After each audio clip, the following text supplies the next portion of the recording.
কোরবানির ঈদকে ঘিরে গরু মোটাতাজা করতে ব্যস্ত নাটোরের খামারিরা। এবারও প্রস্তুত করেছেন চাহিদার দ্বিগুণ গরু। তবে দুশ্চিন্তা বাড়িয়ে ভারত পাকিস্তানের হঠাৎ যুদ্ধ।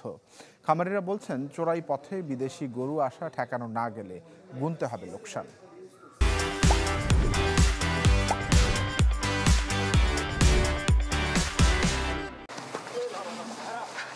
ঘনিয়ে আসছে কোরবানির ঈদ, তাই বিক্রির উপযোগী গরুর পরিচর্যায় ব্যস্ত খামারিরা।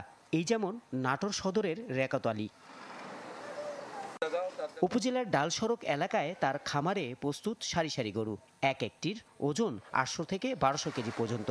সম্পূর্ণ দেশীয় খাবার খাইয়ে এই অবস্থায় এনেছে বলে জানিয়েছেন এই খামারি। আমরা গরুগুলো আসলে দেশীয় খাবার, যেটা গোখাদ্য বলা হয়, সেই গোখাদ্য দিয়ে আমরা গরুগুলা তৈরি করে থাকি। শুধু রেকাত আলী নয়, কোরবানিকে ঘিরে ব্যস্ত জেলার অন্যান্য খামারিরাও প্রস্তুত করেছেন শাহিওয়াল, রাজস্থানী, নেপালি, দেশীয় শঙ্কর সহ নানান জাতের গরু। খাসি আছে, দুম্বা আছে, মেরেন্ডা আছে, গারল আছে, ভেড়া আছে, এগুলাই আছে আমাদের এখানে। আমাদের খামারের ম্যাক্সিমাম গরু বিক্রি হয়ে যায়, তারপরে যেগুলো থাকে আমরা আগামী ঈদের জন্য রেডি করি। মোটামুটি সব প্রজাতিরই গরু আছে, বিভিন্ন প্রজাতির, বাইরের এবং দেশীয়। তবে ভারত পাকিস্তানের হঠাৎ যুদ্ধ দুশ্চিন্তায় ফেলেছে খামারিদের। বলছেন, আর্থিক দিক বিবেচনায় ভারত যদি সীমান্তে নজরদারি কমায়, তাহলে বাজার সয়লাভ হয়ে যাবে বিদেশি গরুতে, ফলে গুনতে হবে লোকসান। ইন্ডিয়া থেকে যেন গরুগুলো না আসে, সেজন্য সরকারের প্রতি আমাদের আকুল আবেদন, এই গরুগুলো আসা যেন বন্ধ করেন। ভুসির দাম যেটাই কিনি, খাদ্যের দাম বেশি। মনে করেন ইন্ডিয়ার থেকে যদি গরু টরু আসে, তাহলে আমাদের মনে করেন ক্ষতিগ্রস্ত হবে, অনেক ক্ষতিগ্রস্ত।